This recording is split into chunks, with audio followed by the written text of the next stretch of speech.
Test, test, test.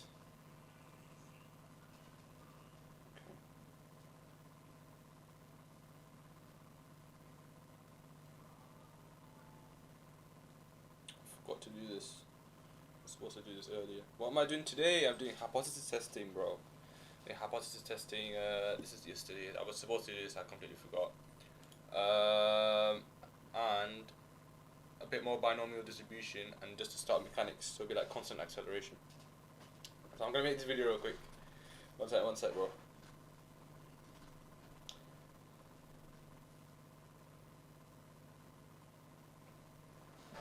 Hey guys, we are live right now. We're doing binomial distribution, hypothesis testing, and mechanics. So join. Make sure you click the logo thing. Join right now. Okay, there we go. Boom.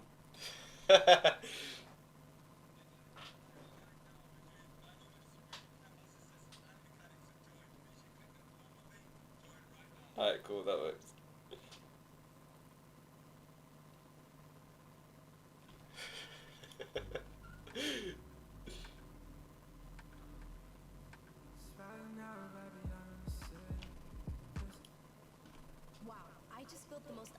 Listen, yeah, I'm not a natural influencer, bro. I'm not one of those influencer brothers. Alright, how we doing, guys? Oh, fair enough, you know. We got a really good response. I wasn't expecting to, because I completely forgot to make the video. But you know what? I'm happy with that. Let's start. I'll start with some Venn diagram stuff today. There was that question yesterday, which I was feeling a bit stuck on. So I made the video on that, if you guys didn't see. Also, what I've done, right, is I made an Instagram. Move this to the other page here. So study sphere tutors. If you just search that and you see this link here, it looks a bit dodgy. Don't worry, it's not a virus. If you click it, right, what happens is you'll be able to see live. I think it's live. I want to say it's live. You should be able to see all the notes I've done from day 1 all the way to day 7. Some of the questions will be skipped, but they're more or less the same thing. So for example, if I get rid of this, right? So you should be able to see everything if I go more down. Oh, this is day 6. I haven't done day 6 yet. Day 5. Here we go. Okay, so day 5. If you just go all the way down, so we start from here. I don't know why I skipped this. So that's my dot. Yep. So it is 100% live. So yeah, after the sessions, if you're unsure about anything and you want to go back, I've put this link on my Instagram. Exactly the same username as this TikTok as well. And I've got a whole recording as well. If you just go on YouTube and search at Study Sphere Tutors, no spaces, you'll be able to find yesterday's recording. Anyways, let's get started with this. Just a quick Venn diagram question, and then we'll do a bit more binomial distribution. Okay, what these type of questions, right? The best way to do them, in my opinion, is start backwards. Okay, start right at the end of the. In this case, not really, but start from the center. Start from the center of the Venn diagram. So here, 15 diners. That's going to be in the middle. In fact, before I even do that, I should probably label this garlic, bread, beer or cheesecake. Huh? Garlic bread, beer or cheesecake. Yeah, that's fine. 43 diners had ordered garlic bread. Okay, don't want that at the moment. I'm going to do the ands. I'm going to look at the ands first. Okay. 20 had ordered beer and cheesecake. So beer and cheesecake is going to be here. So if this whole section is 20, this adds up to 5. Garlic bread and cheesecake, here that's 26, that adds up to 11. Garlic bread and beer, that's going to be 10 here. Okay, and then we fill in the rest of the numbers. Very nice, very simple. Nothing too difficult. Garlic bread, if all of this section adds up to 43. Thank you very much, Arif. Thank you. I'm gonna use my calculator again. 43 minus 10 minus 11 minus 15, that gives me 7.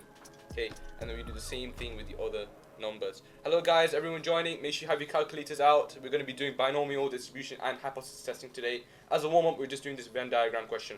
Okay, beer, we're doing 10 plus 15 plus 5, and minus from 40, that gives me 10. And on the outside, cheesecake of 44, ordered cheesecake, so 11 plus 15 plus 5 minus 44, that gives you 13. And just always to have a quick check as well, is there anything on the outside? Okay, I'm just going to do 7 plus 10 plus 10 plus 11 plus 15 plus 5 plus 13. minus 125, and there is stuff on the outside. English. It's not too bad, bro. Stats. You know what? Stats is a lot of reading. It is a lot of reading. Okay. And here we go. We got a pretty nice question here. All three items is going to be 15 over 125. You really don't have to simplify. You don't have to simplify at all. Beer, but not cheesecake and not garlic bread. So we want not cheesecake and not garlic bread. So we're just asking for this 10. Okay, just for this section here. That pink is too sharp. Let's use green. So it's going to be 10 over 125. I. Garlic bread and beer. Garlic bread and beer, but not cheesecake. So it's going to be that. That's going to be 27 over 125. And the last one, that's none of these items, so 54 over 125. Very nice, very simple. I'm just going to double check. Is it live? Because I didn't see the... I hope it is. I do hope it is. I'm going to check. Is the... let me find it. Let's check. Yes, it is. Very nice. Very nice, very nice. Okay, perfect. Perfect. Okay, so yeah, it is completely live. You can have access to the whole notebook from day 1 to day 7. Just go into his Instagram. I'll be posting some like posts here and there as well, but mainly it'll be on my TikTok. But I know this link does look a bit dodgy, but it's completely fine. Don't worry, you're not getting a virus. It's a OneNote link. You'll be able to see all the stuff that I've done and have a quick recap if you're unsure. On some of the questions as well, we do skip, so if you want to have a go at that as well. Yeah. The ones that we skip, they're exactly the same as the other ones, so use the other ones as an example, and you should be good to go. Okay, let's start with today's session. It looks like a bit of a long session today, but I'll see how quickly we can get through it. I'm not going to do the first one. Okay, second question, right? We did this yesterday, at the end of yesterday. There's two ways of doing it, right?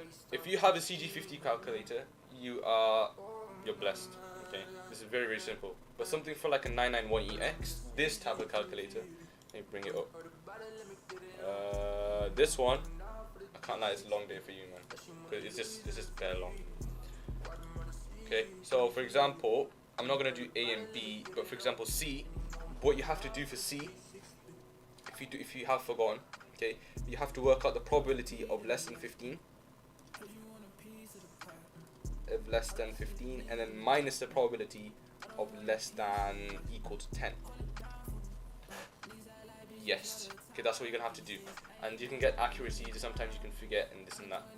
While I'm doing this, right, I'm not gonna use this calculator for most of the questions. I'll do it here and there, just for the ones that do. But I really recommend you get the CG50 because it makes it a lot easier, 100 times easier. So I'll show you how you would do it in the statistics, right? You just put the numbers in, really. Okay, so in this case, if I go to distribution binomial, I want between 11 and 15. Okay, and my number is 40, and my next part is 0.47. Okay, and boom, it just gives you the answer straight away. Okay, no minusing, no rounding whatsoever, it just gives you the answer straight away. And even in your math scheme, right, you don't have to put no working out, just put the answer as a probability, full marks. Okay. I'll put this 991EX method. If you don't have the 991EX or the CG50 and you're using the formula book, you're done out, bro. Yeah, it is, bro. It's so OP. Trust me, it's OP. Okay, but I'll do it on there, on the CG50, and you can check your answer. Okay. So use the method that you have learnt, but I really recommend getting the calculator. All right. This is... skip that. That's binomial. We did that yesterday. Let's start with... you know what? Let's start with this, and then this is hypothesis testing. Okay. Let's go straight into hypothesis testing. Because a lot of people find it hard, but in my opinion, it's literally 3 marks. All right. So we've a coin is biased, which is probability of 2/3. So probability of heads is equal to 2/3. The first tail will occur on the 6th toss. Okay, what's the probability that the first tail will occur on the 6th toss? Okay, so if you keep on tossing the thing, right? So each time you do it, you will have 6 goals, okay, and you want a tail at the end. So the rest of these will be heads. In this case, this first question is not actually binomial. If you do further stats, it's something called geometric, but you don't have to worry about that. But you can just use this simple diagram, figure out that this first, you're going to have 5 fails, so it's going to be 2/3 to the probability of 5, times by 1/3. Okay, and you just put that into your calculator. Yes, this is completely real, bro. Completely real, and you should get this probability. Okay, that's it. Now the second one is a binomial. Okay, so I'm gonna make a distribution. So this one at the moment is binomial. If it says anything to do with 5% significance, so this next question, yeah, they do. That's why I'm doing both of them. Okay, so at the moment it's a little bit warm up. This next question here, this is a hypothesis testing. Okay, so just as a warm up, right? X binomial, we've got 8. We've got 8 tosses, and our probability of head is 2/3. In fact, because it's asking for tails, right? I'm gonna change the probability for 1/3. Okay, and we want 2 tails. So probability X is equal to 2. I'm just gonna put that into my calculator, and you get. Let's have a look. You get 2. Number is 8, and probability is 1/3, and you should get 0.273. Very nice, done. Okay, yes, I'm also recording the session, so I'll be posting this on YouTube for like 1 hour or however long it is. Okay, binomial testing. People find this very difficult. Trust me, it's the most easiest thing in the world. Easy. Single observation is taken from the binomial distribution that, okay? So first I'm just going to write this distribution out. You don't get any marks for this, I'm just doing it for the sake of it. Okay, next, when you're doing your full distribution, right, you do get your 2 marks from P equals your null hypothesis and your alternate hypothesis, okay? So the observation is used to test with H0 being P is equal to 0.35 and H1 being P is bigger than 0.35. How do I recommend revising maths? Just keep practicing, okay? But main thing is understanding what you're doing. Go ahead and ask questions, understand why you're doing something, okay? In my opinion, don't memorize.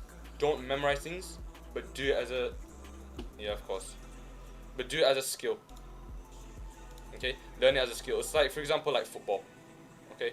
Like, if you keep on running and keep on doing the same thing, just remember, actually, that's a terrible analogy. It's like driving. You know, driving is probably a good example. If you're constantly like, oh, I'm gonna make these mistakes, this and that, you're gonna have that hesitation. But when you become relaxed, you become smooth. You know, that's a terrible analogy as well. You know, I was supposed to be good at analogies, but you get the idea. Learn the skill rather than memorization. Okay. Thank you, Calvin. Thank you very much. I hope the volume's alright as well. I just turned it down a bit more. Turn it down a bit more, 50%. Okay. Right. Okay. Using a 5% significance level, find the critical region for this test. Okay. For this question, right, you're just doing trial and error.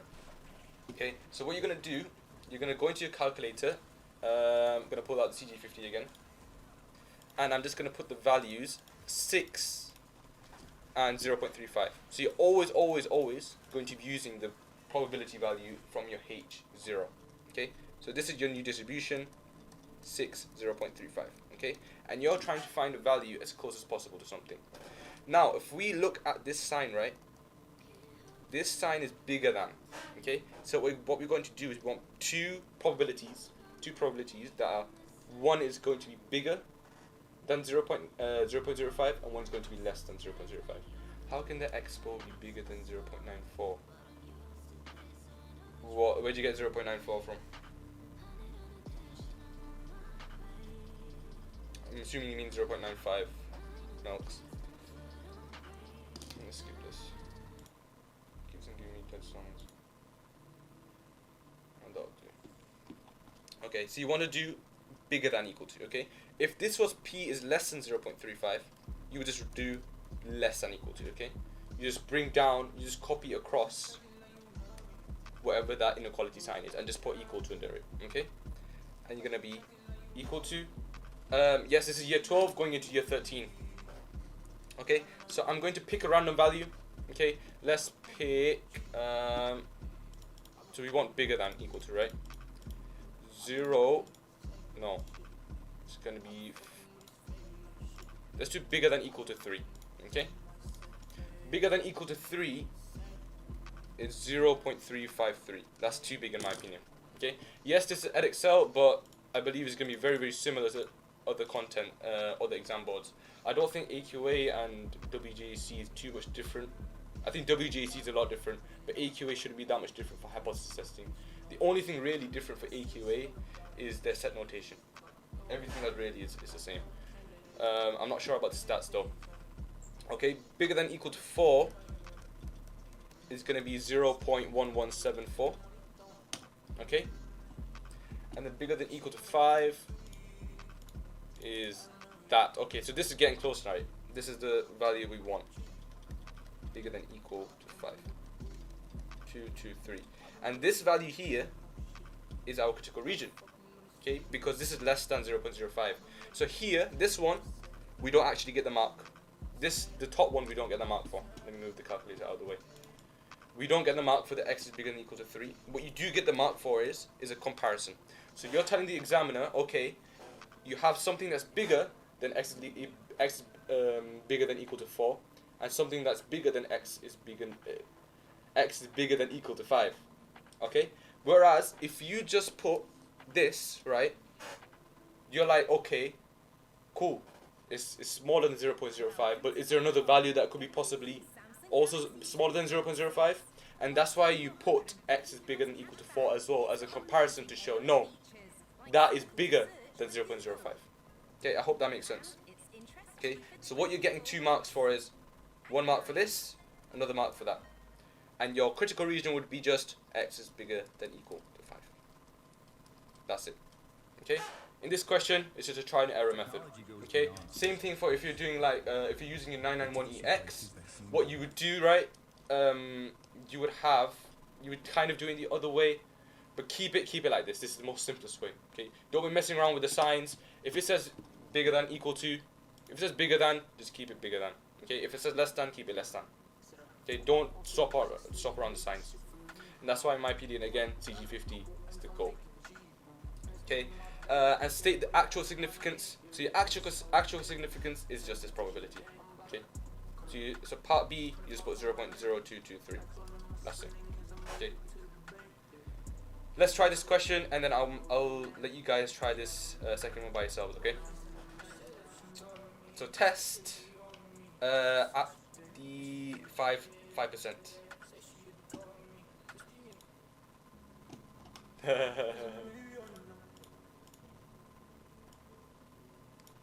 Okay. Standard treatment for a particular disease is 2/5. Okay, so we know probability is 2/5. Certain doctor has undertaken research in this area, blah blah blah blah blah. Okay, we have 11 out of 20. Okay, so we know it's going to be a binomial of our bigger number. Generally, it's going to be a bigger number. Okay, 20. And what it's asking is the doctor claims that the new drug has an improvement. Okay, has an improvement on the standard treatment. Okay, that means we're going to have a higher probability of success. Okay, so that means we're going to write our null hypothesis, just the same probability. Okay, it's just going to be p equals, or in normal distribution year 2 you have mu and standard deviation as well. Okay, and then your null, your alternate hypothesis. Okay, this one you have to read the question a bit more. Okay, this one it says improvement. So here we're going to have p is bigger than 2/5. Okay, from here, that's our 1 or 2 marks. Okay, generally it's just 1 mark for the 2, so I'm just going to put M1. Okay, next, I'm going to rewrite this distribution. Sometimes you get a mark for this as well. We'll do a mark for this, why not? Alright, next, next, we're gonna see what where our 5% significance level is, and this is why, in my opinion, hypothesis testing is so easy. You really have two types of questions. You have one type of question where it says find the critical region, and the second type of question is where it literally gives you a number. Okay, so what you literally do is you copy across this sign. So probability that x is bigger than or equal to, okay, and use that number that they've given you, 11, and find out that probability. Okay, and I'm gonna do that right in front of you guys. Let me bring this up. There we go. All right, probability that 11 is bigger than 11, bigger than or equal to 11. Okay, make sure you have that equal to sign. Really important. And your probability is 0.1275. This probability is bigger than 0.05, so therefore it's not in the critical. It's not significant. Let me join the stream as well with my phone. Okay. Now this is going to be mark 1. That's going to be mark 1. That's a 4 marker, right? And then you have one last thing to do. One last thing. You need to put a little statement. Okay?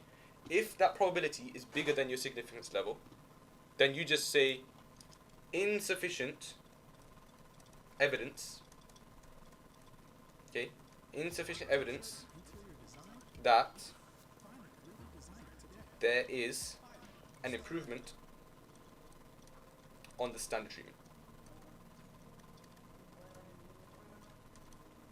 Okay.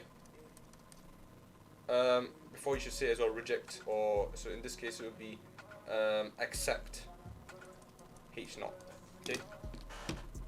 So after you've written the hypothesis, yep. So after you've written the hypothesis, right, you rewrite your new distribution using that H0. Okay. Yes, this is a one-tail test. I'm gonna move my head out of the way. Okay. This is a one-tail test. Okay. Because we don't have, it's only a two-tail test if we have not equal to. Okay, so I'll see. I think we have another question like that later on. Okay, so P is bigger than equal to. We just copy that across because we just look at that sign. Okay, if this is bigger than, we have a bigger than. If it was less than, it's gonna have a less than on this side. Okay, so we rewrite our distribution and then we just put this into the calculator. Okay. Where did I get the 11 from? The 11 is just from here, okay? Using for what they got. So we're testing, okay, is that 11 really significant or is it not? Okay? And then from there we'll get a value. What we want is want it to be less than that 0.05. Okay? If it's less than the 0.05, that means we can say, okay, no, our original conclusion was wrong. Okay, but if it's bigger than 0.05, then we can say, okay, yeah, yep, exactly. TG50, you can just put it straight away. For your one, let me see, Yarib.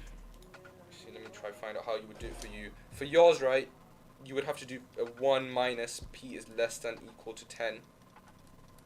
You work out that 10 and then get that value. Okay, I'm just going to double check if that answer is correct as well. 0, 10, 20, 2/5. Yeah, it does look right, yeah. So that's the same thing. Technically in the mark scheme there is a mark for this as well. But what happens is, when you just put the probability, it's classed as assumed or implied. Okay, so you automatically get this little second mark. So this would be either a 5 or 6 marker in the real exam. Okay. Very nice, very simple, and in my opinion, it's 3 marks. Okay. Yeah. But literally, you can just put this into the calculator and it gives you a straight answer. Like this, I've never really checked it. The only time I've checked it, literally do the whole question again if I have a bit of time at the end. Okay. All right, I'm gonna leave that as an example. Try the next question. Okay. Make H0, make H1, and see what happens.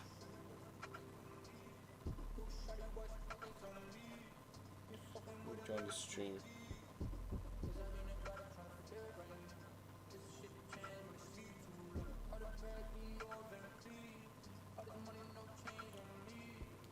Please, guys, if you're unsure, ask questions.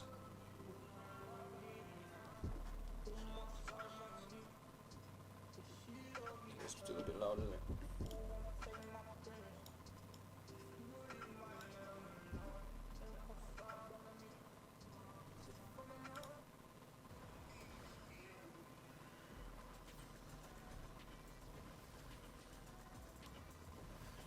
Okay. I'll give you guys another minute as a head start, and then I'll start going through it.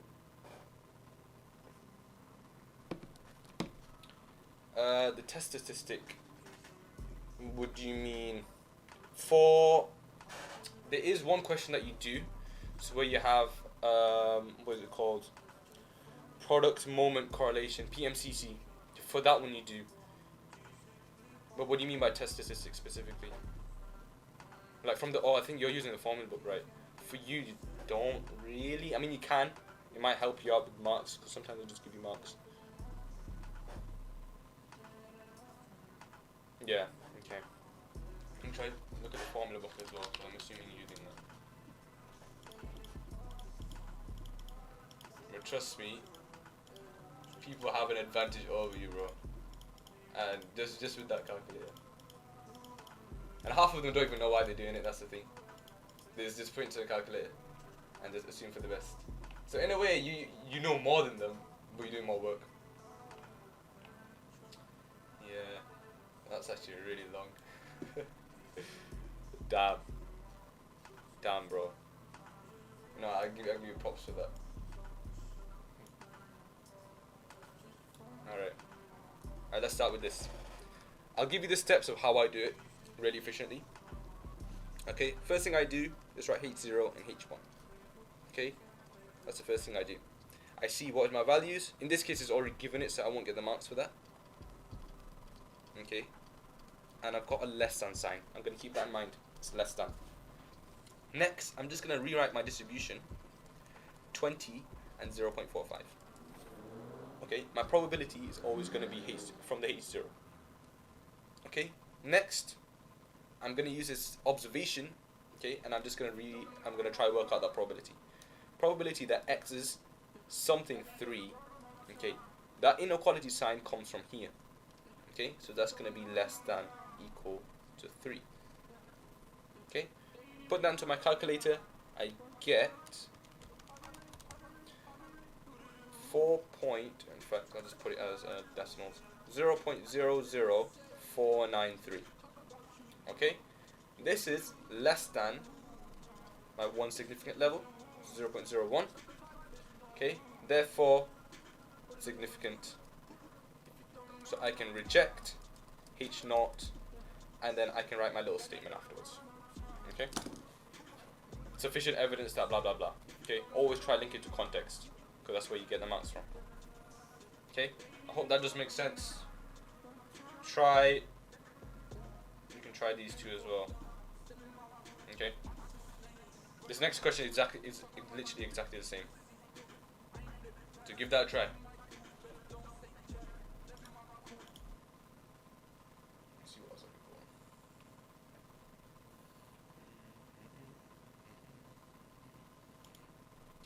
on. Oh, let's put some.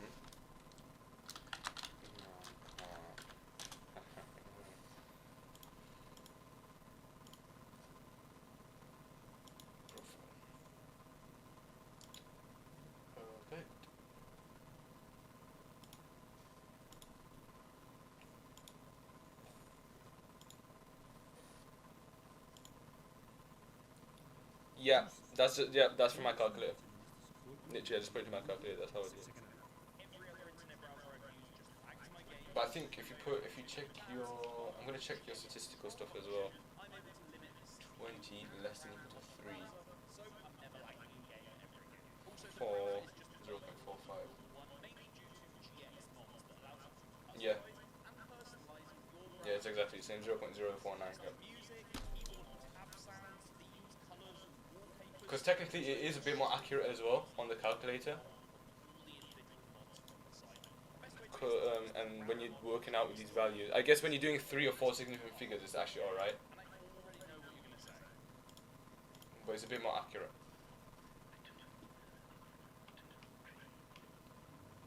But even if you can get this type of calculator right, you're better off. Because your class Wiz is really holding you back. That's a GCSE calculator. You should not be using that for the A level. Because even with this, I think you can do integration. There is a way to do it. I'm going to think so. Don't hold me on that now. PD is equal to. So for example, right, if I want, let me go back. So I want, for example, probability that x equals to. Don't I just calculate it? Where is it? Distribution? Yep. Okay, so if I want p equals to variable to 0.1 for example, okay, that gives me that. But then if I want less than equal to 2, I use CD. Does that make sense? That's the only reason. You get two different values. Okay. Whereas in the CG50, it doesn't really matter. You can use. I think they already tell you to use CD. I don't really know what the difference is on the CG50 for the PD and CD, but it really just it gives you a range for both of them. Oh no, it doesn't. PD is the same, but on CD it just gives you a range, so it doesn't really matter. No, never. Nope. The only time you might use it is x equals 0, because if it's like, oh, what's if something for like a critical value, but otherwise not really. But even so, you can still use CD. PD is not Poisson. You have a different distribution for that. You use here, look, Poisson PD and Poisson CD. Cumulative, CD, you're right with cumulative. But PD, I don't know what PD actually stands for. But it's an equal to type of thing. Okay. Alright, I'll quickly go through this next question as well. Exactly the same steps. H0, H1. Okay, I have my two probabilities. I'm going to rewrite my distribution out so I get 8. You guys can't see. Okay, 8, 0.32. I want bigger than, so I'm going to do probability x is bigger than equal to 7. Work out that probability. I end up with 7, 8, and 0.32. I get 0.001979, which is less than 0.05. Therefore, reject H not. And then there'll be a little statement afterwards. Okay, very nice. You don't use Poisson distribution in A-level maths. You use it in further maths, so you don't have to worry about Poisson. All you use is normal distribution and binomial. Okay. A polling organization claims that the support for the particular candidate is 35%. It is revealed that the candidate will pledge blah blah blah. Right now, they just like to give random stories. Okay, try take out important information. You're only gonna have two possible distributions in A-level. Okay, so you don't have to worry about anything else. Just figure out, is it binomial or is it normal distribution? Okay, in this case, it's gonna be binomial because we have 50 voters. So straight away, right, I'm going to do H0, H1. And I'm going to write on my distribution. So I have 50, probability P. If it's less than a significant level, yes. Yep. So probability is 0.35. Okay, now I'm going to try to figure out my inequality for it. It is revealed that the candidate will pledge to support local charities if elected. The polling organization think that the level of support will go up. Okay, so P is bigger than 0.35. Okay, so that's going to be my distribution. Probability that I've done this, and it's wanting a critical region. Okay, it's going to be exactly the same thing, but this time we're just using trial and error. Okay, critical region, when you're working that out, literally trial and error. Let's go back, and I'm going to write out my distribution. That's 30. No, 50. Sorry. And 0.35. Cool. So if I want the distribution, I'm just going to try different numbers. My maximum value is going to be 50 because that's bigger than equal to. Let's try 25. Okay, 25 is close to 0.05. Let's try 24.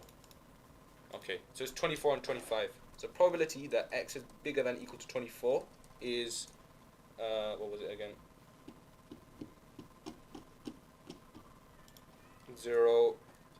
0.0396. Okay, that's my comparison value. But my actual critical region is going to be x bigger than equal to 25, which is going to be 0.0207. Okay, and that's my actual critical region. So critical region, x is bigger than equal to 25. Okay, that's it. And the new poll, 28 people are found to support the candidate. Okay, two ways of doing this. Okay, you can literally use the same method as before. Do x is bigger than equal to 28, but there's no need because we've already figured out this critical region. Okay, is 28 bigger than 25? Okay, 28 is bigger than 25. Therefore, 28 is in the critical region. Reject H not. Okay, that's it. Have I watched The Walking Dead? I actually haven't, I'm going to be honest. But what I have watched, what I do need to watch, is the Deadpool and Wolverine. I watched Deadpool 1, Deadpool 2 the other day.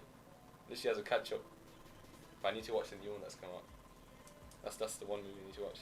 Really. I heard it's good. Alright. Okay, and then when it says comment on the observation, we just literally add link to the statement. B, this is part B. Okay, that's part A. That's part B. Okay, and then you add the little statement at the end. So in this case, the statement is going to be sufficient evidence that support will go up for the polling organization. Okay, that's it. Just make sure you're linking it to context.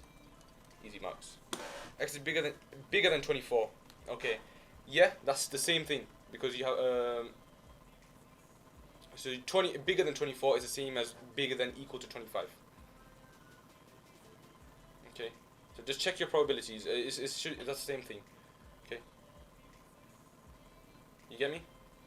Because you're bigger than 24, you're not including 24. Next one, over a long period of time, it's the same thing. I want to try to find something that's okay, this one's a two-tail test, alright? Let's try two-tail. 7 marks, as you can see. You can't see, actually. There we go. 7 marks. A machine makes glass bowls, and it's observed that in 1 in 10, okay, we've got a probability here. I'll put 0.1, of the bowls in the hairline have hairline cracks in them. Production process modified and a sample of 20 bowls is taken. Okay. 1 of the bowls is cracked. Okay. Test at the 10% significance level. Hypothesis that the cracked bowls has changed as a result of the production process. Okay. So this is going to be a two-tail test. So first of all, what I'm going to do, write my null and my alternate hypothesis. So P is equal to 0.1, and whether it's changed, we don't know if it's increased or decreased. Okay. Next, what we're going to do, test at the 10% level of significance. Okay. That the proportion of the cracked balls has changed. Right. So I'm gonna really quickly write out my distribution, which is that should be 20 and 0.1. That's my distribution. You guys see that all right? Yeah. Okay. You're happy with that so far? Now what we want to do is we find out that 1 of the balls is cracked. It's not necessarily a past paper, these are just practice questions. Okay, so these are like random hypothesis questions, so this is not actually from my past paper. Okay, now what we're going to figure out is, because it's two-tailed, what a binomial distribution really looks like. It's like this. Okay, so as you go more towards the center, your probability increases, and towards the middle it decreases. That's what your binomial distribution looks like. Okay, normal distribution looks like this, binomial distribution looks like this. Okay, and what we're wanting is a two-tail test. So if the two values at the ends of the tails add up to 10%, one of the tails is going to be 5%, or a maximum of 5% really. Okay,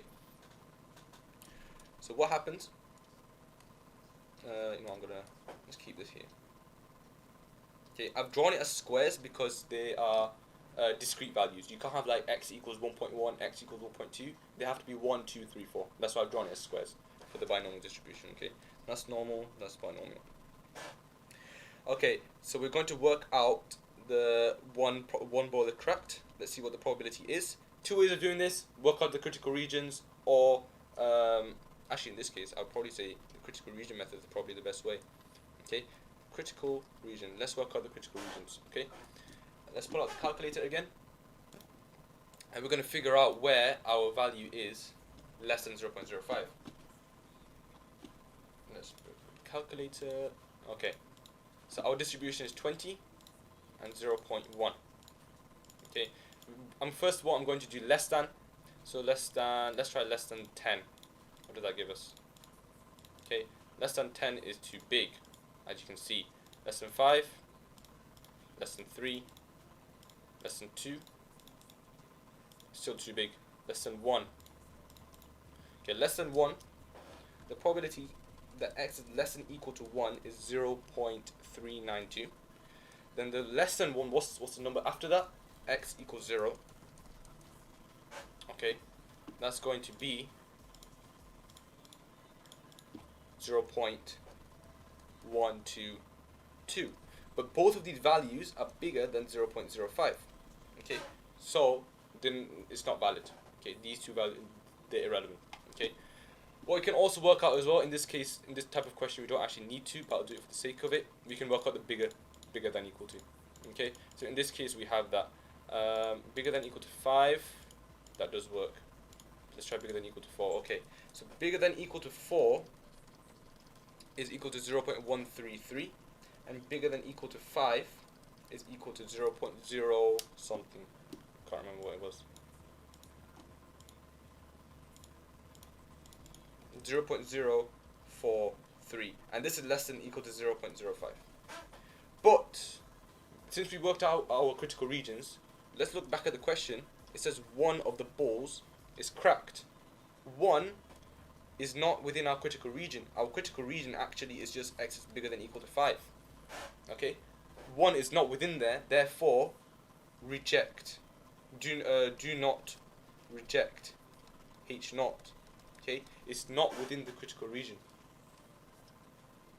Okay, does that make sense? You didn't have to do the second part here, because you already knew that if x is less, this is not in the critical region. Like 1 just doesn't fit there. 1 can't be bigger than that. Okay, so you didn't have to do this second part. This was optional in my opinion. I don't even think you would get the marks with this. Okay. Yes, histograms can come up. They came up in the 2023 paper, and there was integration. That was the first paper where they decided to add integration with histograms. And now what they're doing, right, is they're actually adding a lot more algebra stuff in stats. And mechanics are really keeping the same. Or they're just adding a lot more like pure stuff. They're like mixing it together. And loads of people were tripped up. They were like, you know what, I'll try to find it for you. I think I have the paper saved. I have it somewhere. 2023. It might be online actually now because it's August time. But I'll check if I've got it downloaded already. This is a quick downloads. Maths. Yep, here we go. Okay, should be this. This is mechanics. Where's stats? Where's stats? In the meantime, you guys can have a go at the next question as well. I'll try to find this for you.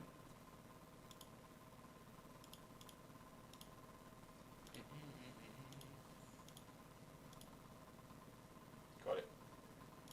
I think it's this one. Yep, here we go. Here we go. Here we go. So this was a question, right?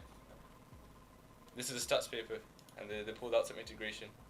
So what you're doing, you're modeling this histogram curve with this curve, and you had to integrate that. So they're doing a lot more of this. This is the first paper I've seen. Even 2024 wasn't like this. The paper I saw. But this was a 2023 paper. But generally, you can expect them to add more stuff like this. This was an alright question. But here, look, this is our distribution. A lot of the time, they don't do binomial because it's just a lot easier. You might get it at the beginning of the paper, but the harder scroll up for one section. Yes, yeah, of course. So what happens is like the harder hypothesis is really on normal distribution. But what you need to do is really understand the concept, right? And actually, I'm going to remove the optional part because depending on what you do, you can get marks for either. You won't get marks for both, but you get marks for one of them. Okay, Waka? But I think really you should have the critical region just as the proof to say, yeah, you've considered both tails. So you know what? Ignore the both part. Just do both. This is safer. Okay? Because sometimes you don't know what the mark scheme wants. Hello, Darshan. How you doing? All right. Have a go at the next question. See how that goes. I can't remember. There was another way of doing these two-way tests, but I can't remember. It'll come back to me. But in my opinion, this is probably the best way. Put down the two values, compare, work out the critical region. That's it. Okay. Standard blood test is able to diagnose a particular disease with probability 0.96. Suggests that a cheaper test will have the same probability. Have the same probability. Conducts.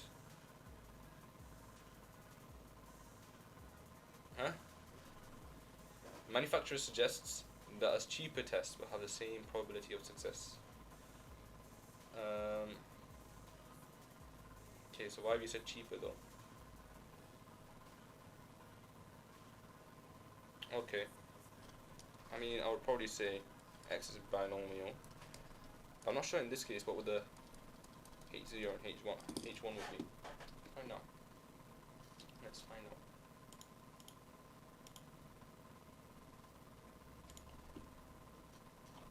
For H0 will be 100% 0.96. Well, P is equal to 0.96. Okay. The new test correctly diagnoses 63. Okay. So what you're doing, right, you're assuming that they're going to be the same. So what this really is something that's different. Okay? You're assuming your null hypothesis will be 0.96, but this is a two-way test. Our H1, this is a bit more trickier to get the p-value right. If it's not clear, if it doesn't say anything about decrease or improvement or anything like that, just assume it's not equal to. Okay, that's probably the safest way to do it. And either way, right, the only mark you would really lose on, if you were in an exam situation, let's say you weren't right with this, the only mark you would lose is on that, because you would have considered both up tail and the low tail anyways. Okay, so if you're really unsure which one it is, just do not equal to. Okay, but it's 99% of the time super obvious. Okay, so here this is a two-way test as well. We have a binomial distribution of 75, and I'm going to copy across my probability. Okay, the new test correctly diagnoses 63 of these patients. Test the manufacturers claim at the 10% level. Okay, so what I'm just going to look right. I'm going to save myself some time. 63 is on the upper end of the tail, so there's no point me considering the bottom half. Okay, so what I'm going to do is, because on the top right, on this top question, I considered both sides of the tail, but here I have such a big range. What's the point of me considering like X less than 10 when I already know there's 63? Okay, so that's just me saving some time, but you can always go to the foundations and do both tails anyways if you do forget. That's completely fine. Okay, so I'm just going to consider P is X bigger than equal to. Okay, I'm not going to consider the less than. I'm going to pull out my calculator again.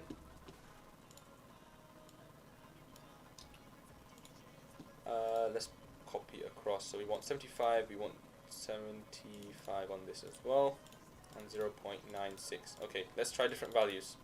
Let's try 50. 50 get 1. Okay, that's too big. Let's try 44. Still too big. Let's try 20. Still too big. Really? Really? Oh, that's why. Okay. That's why. There we go. Okay. So 68. And you know what? I'm going to take back what I said, because it's looking like I'm going to have to consider the lower tail as well. therefore, yeah, I'm gonna have to consider lower tail because it's just giving these values. Okay, bigger than equal to 74 gives me 0.193. Bigger than equal to 75, or just 75 in this case, equals 75. That's gonna be whatever, it doesn't really matter. Okay, but it turns out that is part of the critical region. Okay, so this one is okay because it's going to be less than 0.05. Again, why are we using 0.05 instead of 0.1? Because if we look up here, 10%, we're going to split it in half. Okay, now I'm going to do the same thing for the lower tail. I did say we don't have to worry about lower tail, but if you're in that situation, that's completely fine. Sometimes your assumptions, they help you make a good decision, but then you find out you're wrong. So we want less than, so it's going to be 0 here. Let's try 25. That's too small, way too small. Let's try 50. Okay, it's getting more closer. We're trying to find something, a value that's really, really close to like the 0.05 area. Okay, so here we've got 0.03. Let's try 69. Okay, so it's going to be these two values. It's going to be 68 and 69. So we've got probability. We always put our comparison. So less than equal to 69 gives me 0.07, I think, right? 0.0798, and p is x less than 68. I think it is 0.03. That's, make sure you're putting always three significant figures. Okay, so this is going to be 0.304. So that's going to be our critical region. X is less than 68, or x is bigger than 75. Okay, now we just see, is 63 in our critical region? Yes, it is, because 63 is less than 68. Okay, so you reject H0. Sufficient evidence that the cheaper test has same probability of success. That's it. Done. Okay. And that's a 7 marker. I hope that does make sense, what I've done. Okay. Please do ask questions if you're unsure. Please, please, please do. Yeah, that's hypothesis testing. Let me see. Okay, we'll do one more question on hypothesis, right? I don't want to spend too long on this, and then I want to jump onto some mechanics. Alright, so have a go at this, guys. I'll leave this up here as well, just if you need that for reference. But have a go at this next question. Do want to get some water. Water's finished. Hope this is making sense though.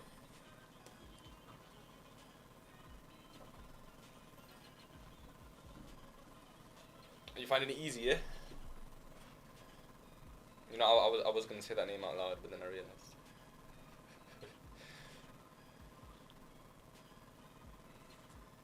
Oh, you got no idea?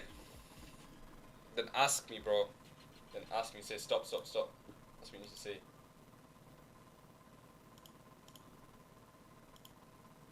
Alright, let me try explain through it again. I'm gonna treat it a bit more slowly. Okay. So our null hypothesis is gonna be 0.96. Yeah, I get you. I'll try to explain slowly, and then stop me at a point which you don't understand. Okay. So null hypothesis is going to be exactly the same probability as this. Okay, that's our assumption.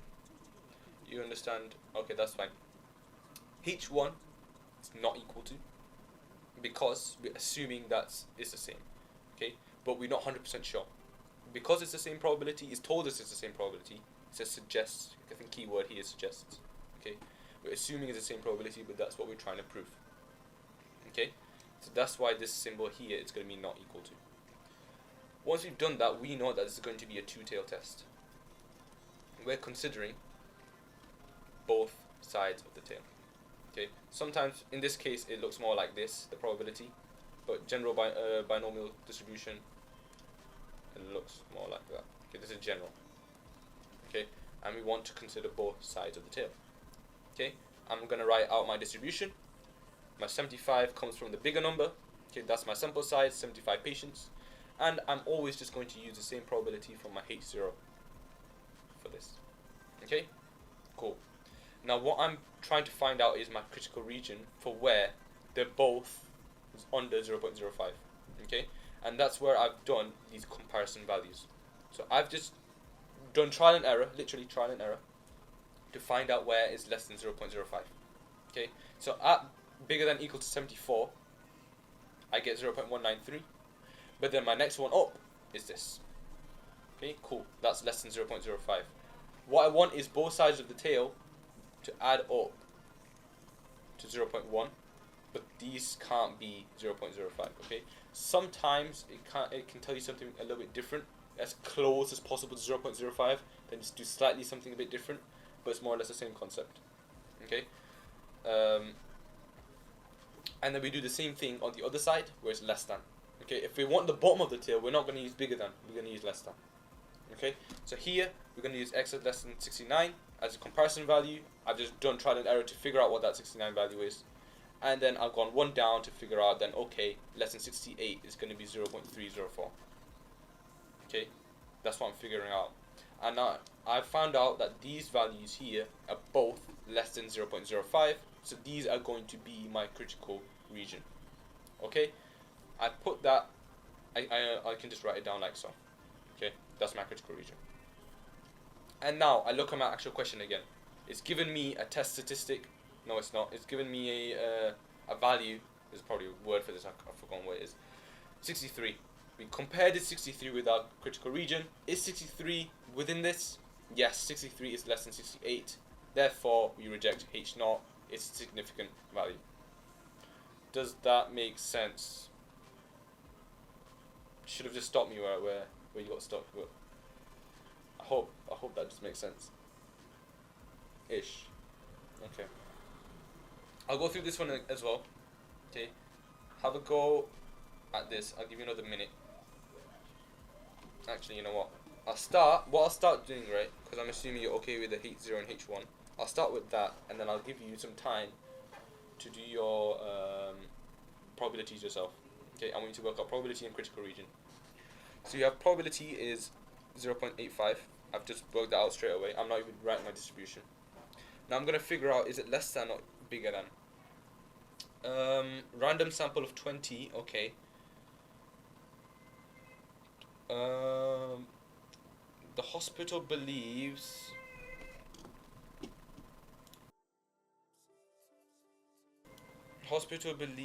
that the claim is incorrect. You know what, let's do part A and B real quick. Yeah, let's do part A and B first. Okay, part A, write down the suitable distribution. Okay, not too bad. 20 and 0.85, very simple. Okay, first mark for your binomial, second mark for your numbers. B, given that the claim is correct, find out the probability that's exactly 16. Okay, whatever that answer is, you just put that into your calculator. Okay, part C, okay. H0, H1. So my H0 is going to be P equals 0.85. And my H1, okay. So it's incorrect, and the percentage who will recover is lower. So it's going to be less than 0.85. Okay, less than 0.85. From the records, an administrator took a random sample of 30. Okay, so we've got a random sample. We've got a new distribution. X is binomially distributed by 30, 0.85. Okay, and I've got a key value is given me is 20. Now I'm going to figure out that probability of 20 using this sign here, this inequality sign. Probability that X is less than equal to, so I've just copied it across, 20, and figure out that probability. What is that probability? Tell me if it's bigger than or equal to or less than whatever 0.05. Just tell me what that probability is, and then write me a statement. Reject H0, accept H0. What are you doing? Okay, are you happy with how I got this?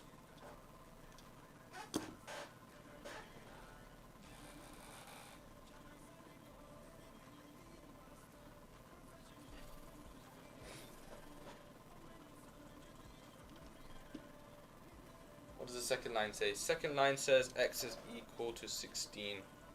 Sorry, that says 16.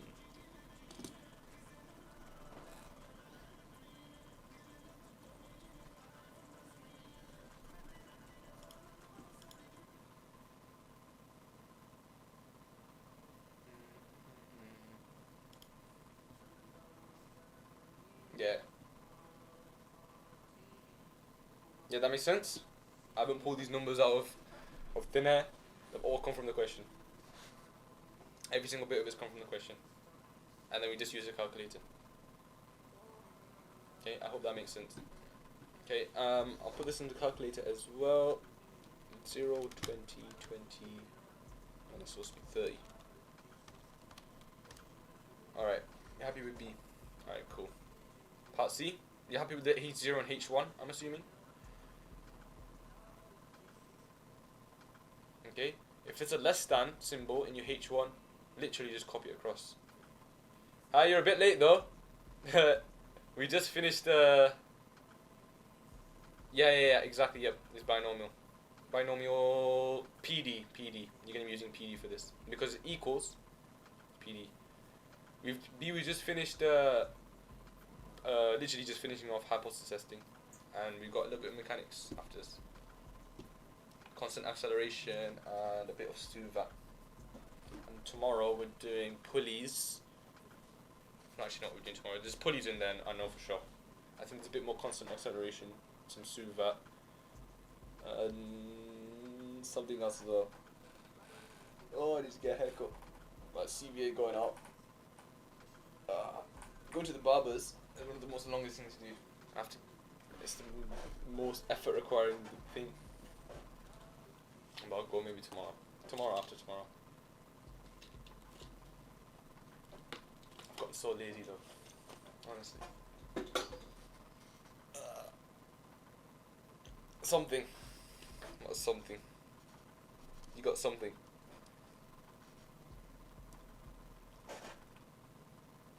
Yes. We did a Venn diagram yesterday. Tree diagrams yesterday. Just a bit. What else did we do? And we did a bit of and then we got binomial distribution as well yesterday. You should get 0.096. Nope, 0.0966 or this value here. Okay, should get that. Okay, which is less than 0.05. Okay, therefore, reject H naught. Sufficient value, sufficient evidence. Oh, shit. Let me check for you. 16, 20. Should get 0.182 for this.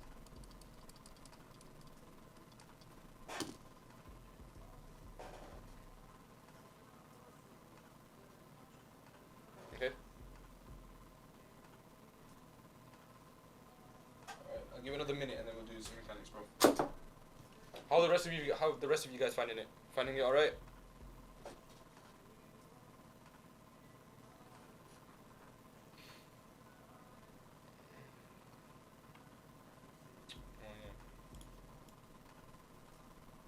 Cheating. Let's rub that out.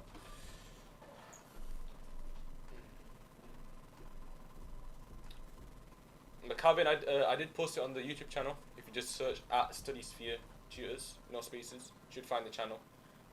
Just as recordings on there. Also on my Instagram as well, there's a link for this whole OneNote. Everything's synced, so you can check out the other stuff that we did. There are some questions that we skipped, but literally the stuff that we skipped, exactly the same method. So you can look at the examples before and then have a go at the next one using the same method. Okay. Alright, let's do some mechanics. Figure shows a velocity time graph illustrating the motion of a cyclist moving along a straight road, blah blah blah blah blah. Okay, it says find the displacement from the starting point of the cyclist from after this 12-second period. Okay, displacement, distance, more or less the same thing. A bit, you know, some physicists will get angry at me, you know. Yeah, more or less the same thing though. Displacement is how far you move from the 0 point distance is how far you've actually traveled. Okay. What we're looking for, right, underneath the area of a graph, that's your displacement, and that's what we're looking for. Okay, we want that area. Okay, so you guys can work that out. However you like, you can use your trapezium formula. I like to use this. I don't know why it's in my head, but this is from GCSE. You don't get it in A level, but you just work out the area underneath the graph. Okay, our top bar is going to be 8 long. Our bottom is 12 long, and my height is 6. I just put this into my formula. 8 plus 12 times by 6, and whatever that is, 20 times 3, that's 60. Yep, that's 60 meters, and that's it. Okay, if you like, if you don't remember that formula, work out the area of the rectangle, work out the area of the triangle, and add them together. Okay, that's another way of doing it, exactly the same thing. Okay, part B, work out the rate at which a cyclist decelerates. So the cyclist is asking for deceleration. Now, what acceleration is a change in velocity over time. Okay, so I'm just going to write that down. A change in velocity over time. Our original velocity is 6. Our final velocity is 0. So it's going to be 6 minus 0, which is a 6, divided by how many seconds is it going to, what's the difference in that between? 4 seconds. 6 divided by 4 is the same as 1.5 meters per second squared deceleration. Good. Okay, so you want to be careful on how it's said it in the question. I think in this case they would allow plus minus 1.5. Okay, because the question says decelerates. Okay, but if it says accelerates, the only answer they would accept is minus 1.5. Okay, just because you can have it's just the way that people interpret the question, that's all. Okay, so your acceleration is minus 1.5, your deceleration is 1.5. Okay, it's just how it's interpreted. But in this case, both plus and minus will be accepted. Just be careful on how the question's worded. If you just write it out, it'll save you. Okay, so you don't have to worry about that. Next question. It's a bit more algebraic now. Particle moves in a straight line, accelerates uniformly from a rest to a velocity of 8. Alright, these type of questions, when it says sketch a velocity time graph, sometimes it doesn't say, but in my opinion, it is a good idea too. Just sketch it. So we want from 0 to 8 meters per second. So that's 8 in t seconds. Then it travels at a constant velocity of 8 meters per second for 5 t seconds. So if for 5 more t seconds, this is going to be 6t then. Okay? And then the particle decelerates uniformly to rest in another 40 seconds. Right? And that's our velocity time graph. Make sure you also just label that. Okay? Because sometimes, actually not sometimes, all the time you will lose marks. Make sure you label your velocity time graphs. Given that the total displacement of the particle is 600 meters, work out the value of t. Okay, I want you guys to work this out. Exactly the same method for this, but this time you're kind of working backwards. It's a bit more algebraic, but you know this time that the area underneath the graph is 600. Okay, so all that area is 600 meters. Work out what t is. Okay, in my opinion, I would go ahead and use the trapezium formula. Tell me what you get for t. Have a go.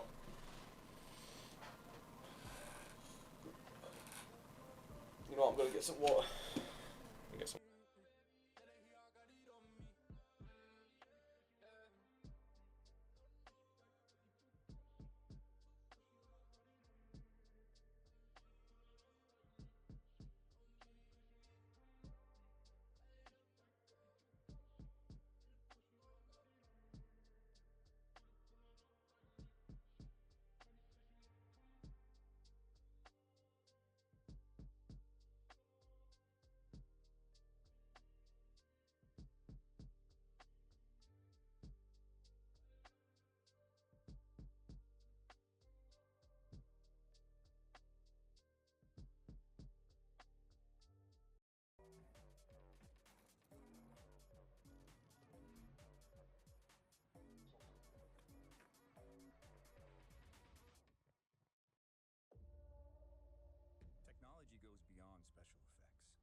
or epic camera shots.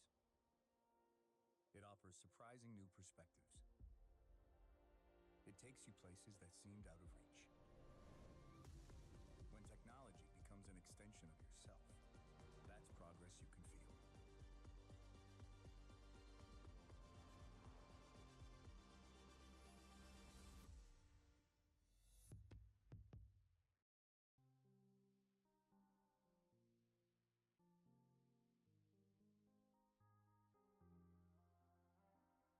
Gotta know that I count off it. Gotta pray that I'm not too late. Wanna know when you in my way. Kinda tired that I can't stay away. I know and I know you gotta see me. Burning bridge in the water underneath me. I know and I know you gotta see me. Yeah, yeah.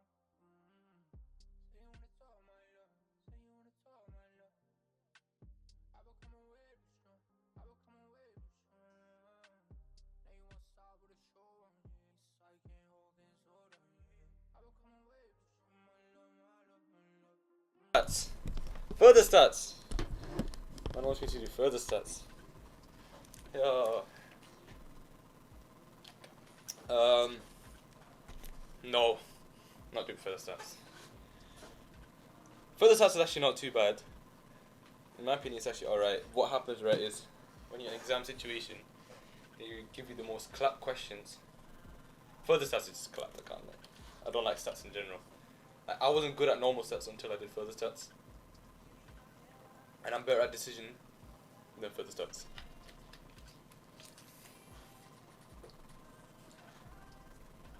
But poison, I said poison. Poisson distribution's alright. I think for me, the weakest bit, I'm weakest at is like negative binomial.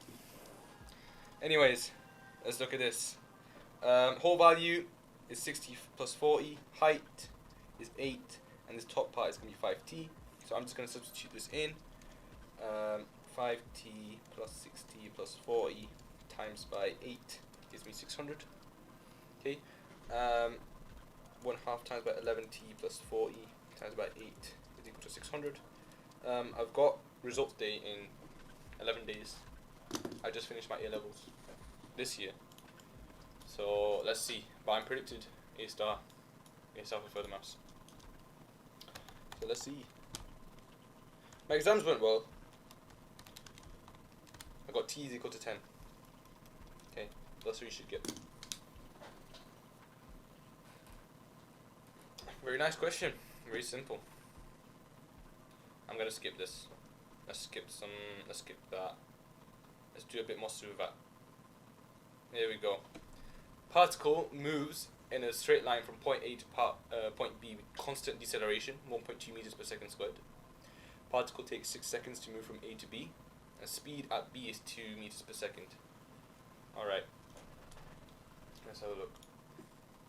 So always, what I do, right, I just sketch it out.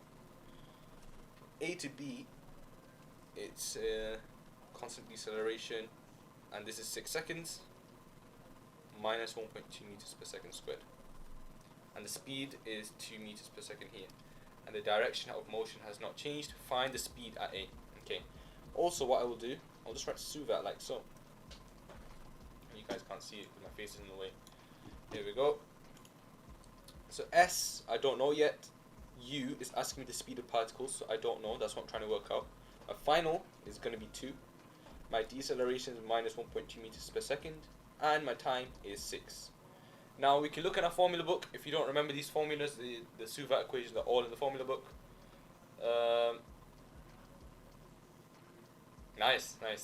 This is start of A-level mechanics year 1. So if you find this alright, that's not too bad. In my opinion, I found mechanics a lot easier than stats as well, because you can just follow a simple process. There are 5 major topics. You get projectiles, constant acceleration, variable acceleration, moments, and there's one more, forces. These are mainly your 5 topics that will pop up. So this comes up under constant acceleration. It's one of the easiest topics in my opinion. Very nice. And they generally always pop up. And you have 5-6 questions as well in your real mechanics exam. Okay, so what I'm going to do, I'm going to use one of the Suvat equations. Okay, this is all in the formula book. And we're trying to work out U. I'm just going to rearrange this like so. You don't have to do this. And then we just put this into a calculator. V is 2. My acceleration is minus 1.2. My time is 6. Whatever process you like to do, do what you think is best. But what you want, you're trying to work out u. And you should get is 9.2. No, they're all in the formula book.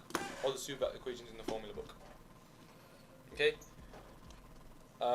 So yeah, our first speed is 9.2 meters per second, and we want to work out our distance as well. Our distance is going to be, we'll use a Suvat equation, v squared minus u squared over 2as, not equals 2as, sorry. V squared equals u squared plus 2as, yep. I'm just going to rearrange. And s gives me minus 9.2 meters per second squared over 2 times, that gives me 33.6. Okay, we've got all the values, just sub them in. Okay, even if you, for example, work out your u, right? You actually didn't need to work out u to work out part b, by the way. What you can do, as long as you have 3 values, you can work out your fourth. Okay, so let's say for this question you could have used s equals vt minus a half at squared. You could have used that one as well. Okay, and that's what I would probably do in an exam situation, just in case I got part A wrong. Okay, because if you use part A for part B, then you're risking the fact, okay, you might have got that first part wrong. Okay, particle moves in a straight line from A to B. Constant acceleration 1.5 meters per second squared. It then moves along the straight line B to C. Right. I'm gonna do that.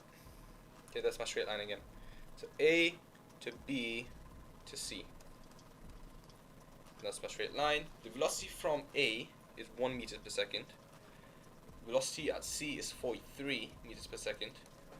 And the particle takes 12 seconds from A to B and 10 seconds from B to C. Okay. And we want to work out the velocity. Constant acceleration as well. I should probably write that down. Okay, B to C we don't know yet. Right, so here I'm just going to use Suvat from A to B. My initial is 1 meter per second. My final I don't know. Acceleration I know is 1.5. And I have 12 seconds. Here I'm just going to use the same equation as before. V equals u plus at. And I just put that into my calculator. 1 plus 12 times 1.5.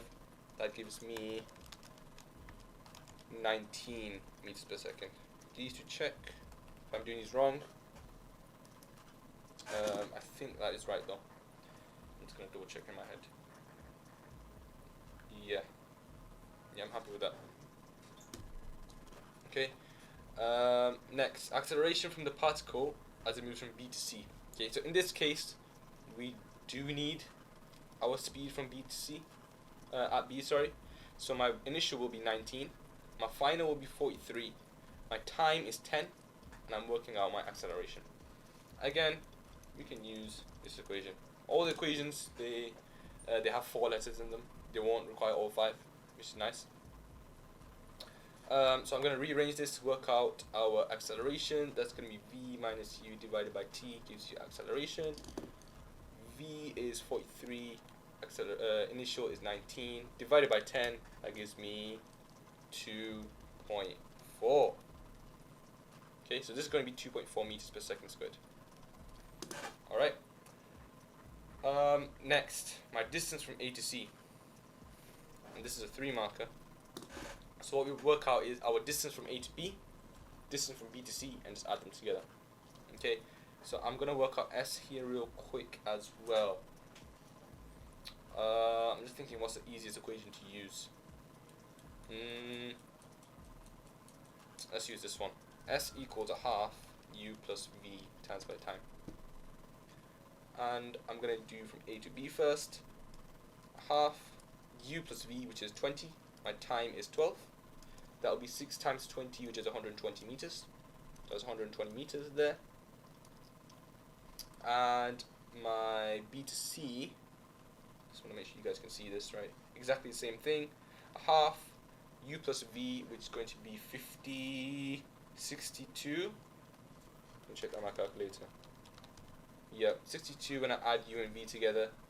And times by time, that gives me 10. That's going to be 310. And I just add those two values together. 310 plus 120. My final answer, 430 meters. Okay, that's my final answer. Very nice. If there's any questions, please do tell me. Hope that just makes sense. I've done it a bit quickly. Yeah, just tell me if there's any questions, and I'll try to go through it again. Okay, have a go at this next question. Or yeah, have a go at this next question here, and then we'll skip the next question and jump to the last one. Am I doing this for my uni application? No, I'm not. Very good idea though, but I'm not. I am doing this to really advertise the way I teach, because there are people out there, especially doing A-level maths, and they struggle, right? And there's so many people that say, oh, I don't understand A-level maths, this and that. And I think A-level maths is good, and people can learn it as long as you understand it. So I'm doing this to advertise the way that I teach and try to get students. That's the way I'm doing it. That's why I'm doing it mainly. But you know what? If people are learning, that's nice for me. And I do enjoy maths. That's why.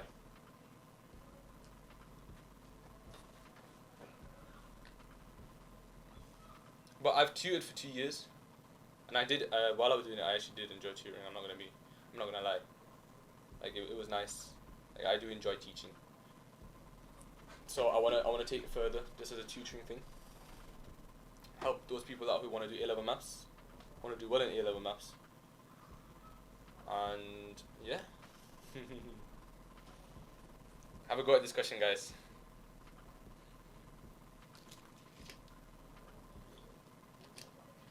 So you know what? If you are interested, please do give me DM. More than happy to help. More than happy to.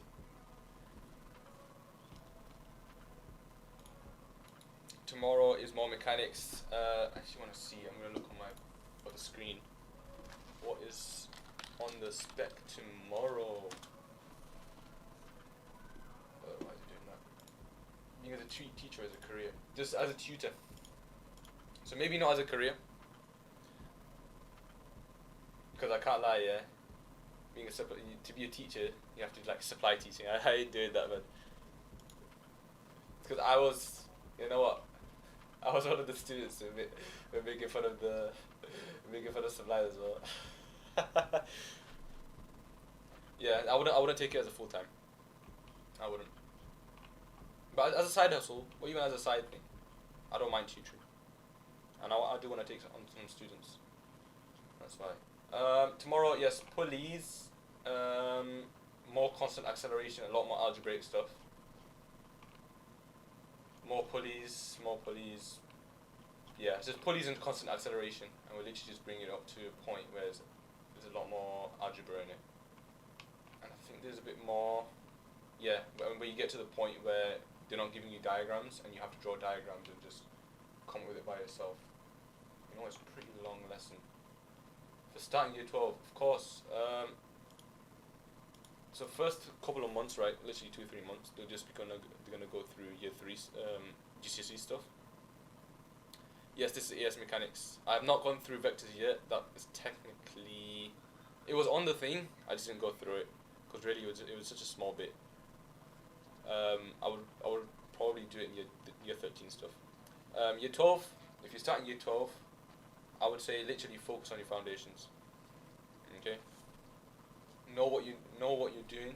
Make sure you understand your GCSE content really well. But then afterwards, when you're learning the new stuff, especially right from the beginning, the new content, ask everything. You don't understand, just shout out. I don't, sir, miss, I don't understand. Okay, literally tell them.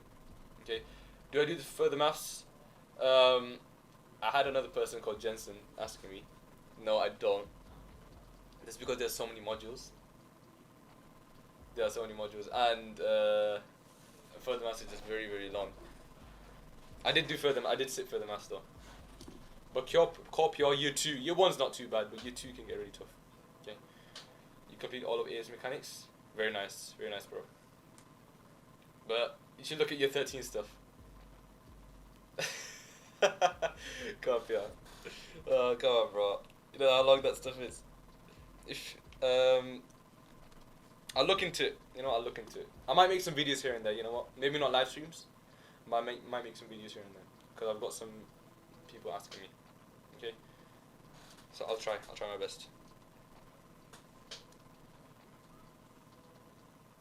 Inshallah, bro. Okay, a particle is moving in a straight horizontal line. Constant deceleration 4 meters per second squared. So we've got an O. So passing through O, right? That's just the origin. So we can even draw a grid like that. That's the origin, and it's going towards point A, where OA is 20 meters. A doesn't have to be in the x-axis. I'm just assuming it's on the x-axis. It can literally be anywhere, but it just main thing is OA is 20 meters. Deceleration of 4 meters per second squared, and we know it's 13 meters per second. Okay. Alright, so what I'm going to do, I'm literally going to write my Subat thing out again on the side. Okay, my distance is 20. Yep. Sorry, not distance, but displacement. Okay, so displacement meaning how far it is from 0. Okay, U, that's 13. Acceleration is going to be -4. And what I want, right, is the times. Okay, so the equation I'm going to be using for this is S equals UT plus a half AT squared. I want my, if I don't know this equation, I'm going to find it in the exam, formula book.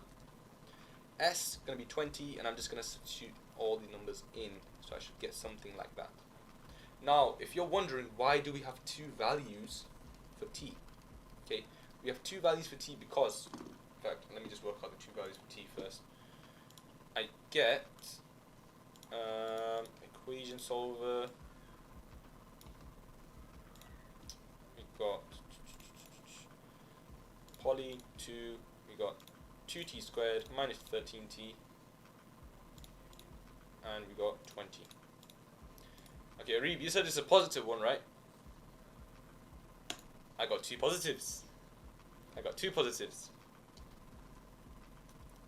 And guess what? Both of them are actually right. Because we have a deceleration. Okay, so at the moment, the particle is going in this direction. Okay? Particle is going in that direction. But then eventually, because it's decelerating, it hit 0 meters per second. It stops. But it's a constant deceleration, so then our speed will become negative. It will end up like minus 10 meters per second. And when it's negative meters per second, it'll just go back. So our first intersection will be at that point. Let me move the calculator out of the way. Our first intersection will be at that point, and our second intersection, or when it passes through A, is at that point. So the first one will be at t equals 2.5, and our second one will be at t equals 4. So it goes forwards and then comes back because of that constant deceleration. Okay? That's why.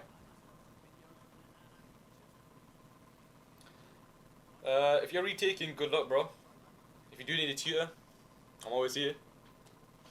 But yeah, good luck. Seriously, good luck. You got results day coming soon though, so don't worry, man. Everyone found the exams hard, literally. It wasn't easy this year, especially with GCSE and A levels. It was tough. So you're not the only one feeling like that. Grade boundaries might be a bit low this year as well. But let's see how it goes in the 15th. Okay, the value of t when the particle returns to O. So that's just going to be S. You're going to do another Suvat. Okay. And I want S equals 0 basically. Okay. And I'm going to use the exact same as the other ones. And I'm working out what the value of t is. Okay. So that's going to be S equals ut plus a half at squared again. And I'm just going to put 0. Minus 2t squared. So I end up with 2t squared minus 13t equals 0. I'm going to factorize that out. So I end up with 2 values. t equals 0 and t equals to 6.5 seconds. Okay, those are going to be my two answers. Or really, this is the actual answer, 6.5, because it returns to O. Okay, that's my answer. Next, I want you guys to, you know what, yeah, have a go at this next question, why not? It's very similar. It's very similar to this other one that we just did. Have a go at it. And I'll do that as the last question for today.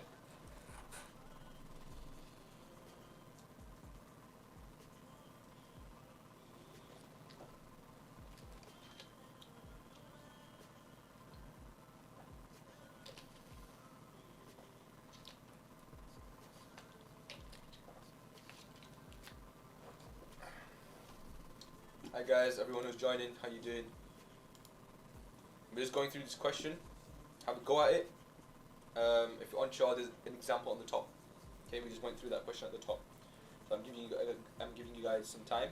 Have a go at this question, and then I'll go through it afterwards in like a minute or so.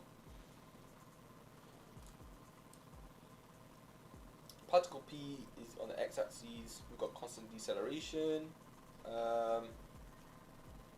And we got initial speed as well. Okay. Thank you guys for following. Really appreciate it.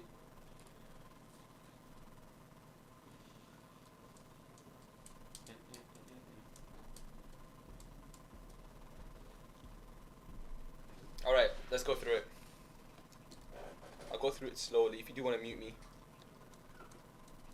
that's completely fine. While you guys having a go at it. At time equals 0, we've got our initial speed, which is 15. My deceleration is minus 2.5 meters per second squared. What else?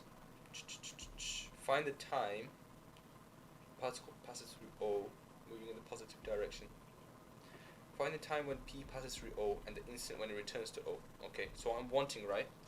Because again, it's the same thing again. It's going to go forwards, and as it's decelerating, it's going to turn back. So what happens is particle move like so. So what's going to happen is we were asking for displacement being 0 when it returns right to the beginning, and what's my time for that? Okay, again, this is going to be my s equals ut plus a half at squared. My s is 0 equals to 15t. I'm going to keep this in bracket in fractions actually, so it's going to be minus 5 over 4 t squared. Let me check that. Yep, okay. I'm going to factorize this out.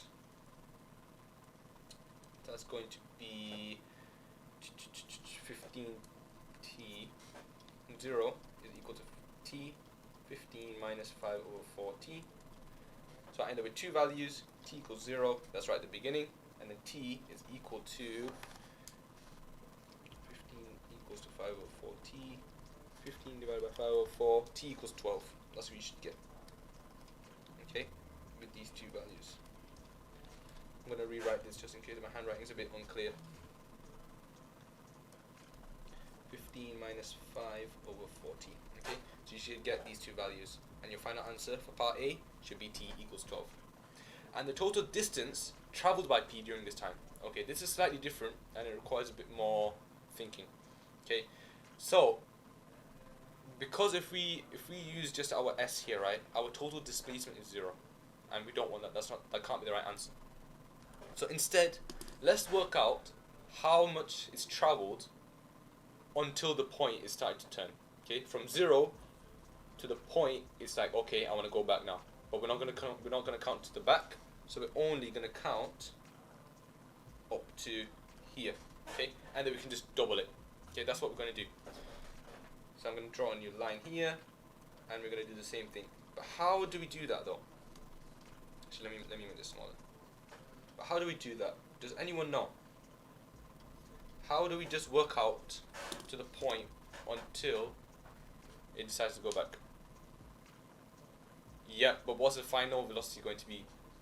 Are you sure? This is year 12 master. Don't worry. Welcome back, Ibrahim. Welcome back. This is you got traumatized. Hello, master, not too bad. I promise. I mean, you've done that too, fair. You've done it now. It's alright though, you've done it now. You got results day in what, 11 days? You'll be fine. T value, not necessarily. Not necessarily. It's not an easy option. A much easier option. It's a much easier option for it. So until when it decides to go back, not really. I'm gonna be honest, not really.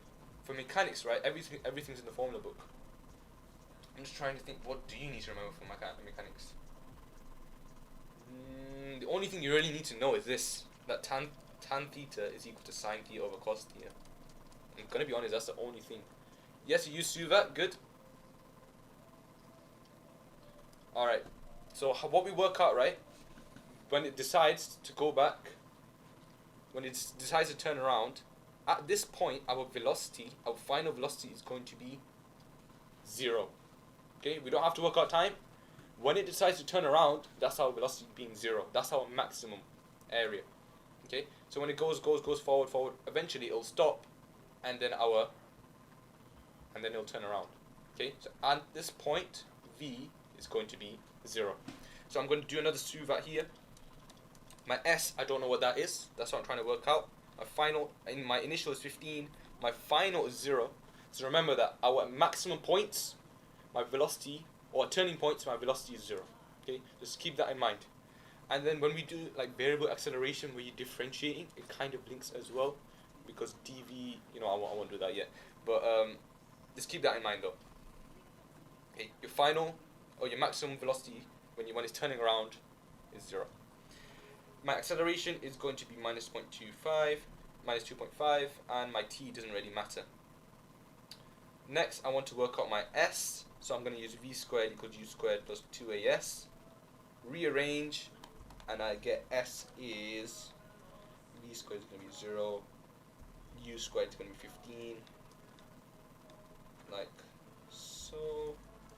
I get s is 15 squared over 5. I get 45 meters. Okay, so if my top half is 45, then it turning around and going back to the beginning is also going to have to be 45. 45 times 2, 90 meters. Okay, that's our final answer. I hope that makes sense. Key part of this question is v being 0. Okay, when you look at projectiles as well, when it turns around at this point, the maximum height, that's when v is 0. Okay, when you have projectiles being shot upwards, that's v equals 0. Okay, when it decides to turn around, that's when v is 0. Just keep that in mind. Okay. Last easy question. Why not? I think it's easy. I haven't done it. Friction slopes. It's no, I'm not. I think it is in U2. So I'm only going to be looking at pulleys and a bit more constant acceleration tomorrow. That's it. Okay, but you know what? I'll see if I can make some core pure videos. I'll have to see what to make them on specifics, because people are asking further than us now. I find pulleys worse than friction. Pulleys is easy, bro. I'm telling you. I'll tell you how to do them. I'll tell you. In my opinion, friction is harder. That's how I find pulleys. I find pulleys very nice. There's a very nice process for it, and I'll show you how to do it.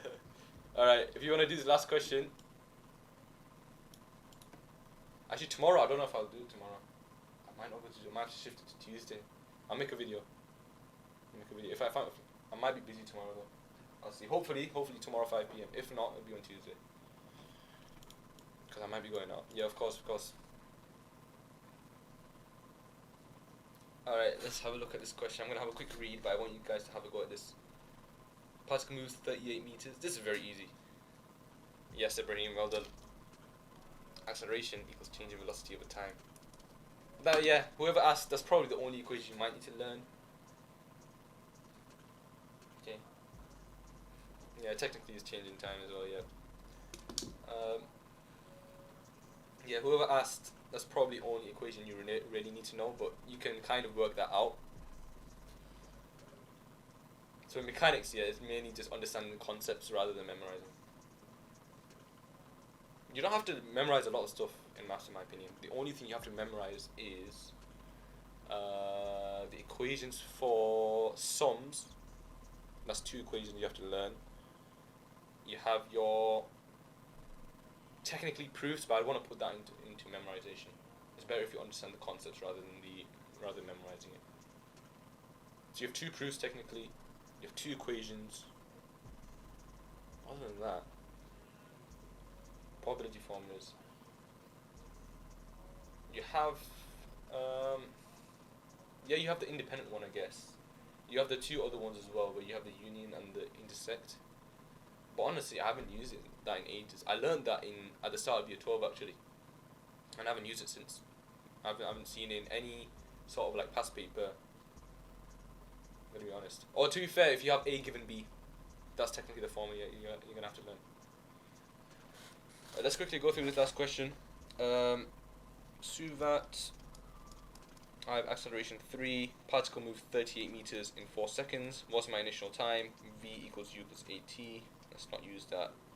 Let's use S. S equals UT plus a half AT squared. Gonna rearrange for U. 38 equals 40 plus a half times 3 times by 4 squared. That's gonna be 24. Rearrange. I get T is equal to, well, that should be U actually. For U is equal to 3.5. And you do the exact same thing.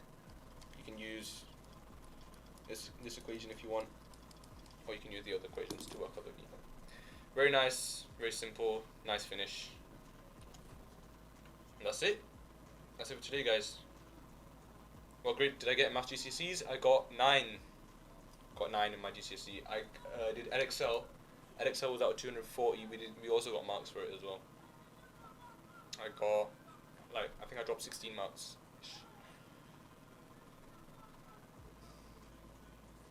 I also did further Maths GCSE as well. Also got a 9 in that. And we got marks for that as well, but I won't say. Unless you ask. I won't say right now. It was a good mark. I was very happy with the mark. I know someone, but I don't know someone, but I know someone online that got full marks in the further Maths GCSE. I was like, damn. It was out 160 out of 160. English GCSE, language I got a 9. Literature I got an 8. I didn't get full marks. I didn't get full marks. Don't worry.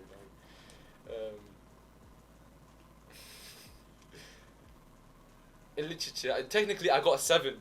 I was 1 mark away from a 7.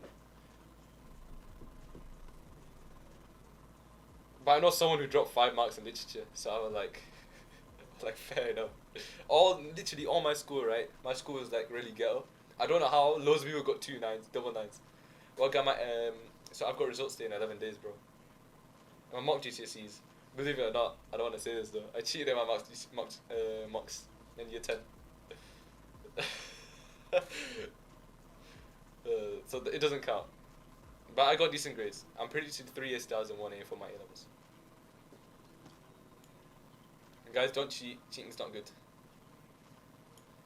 Cheating's not good. Don't cheat in your mocks. Do it legit. Make sure you're revising. And keep it chill as well, innit? Make sure you have that balance.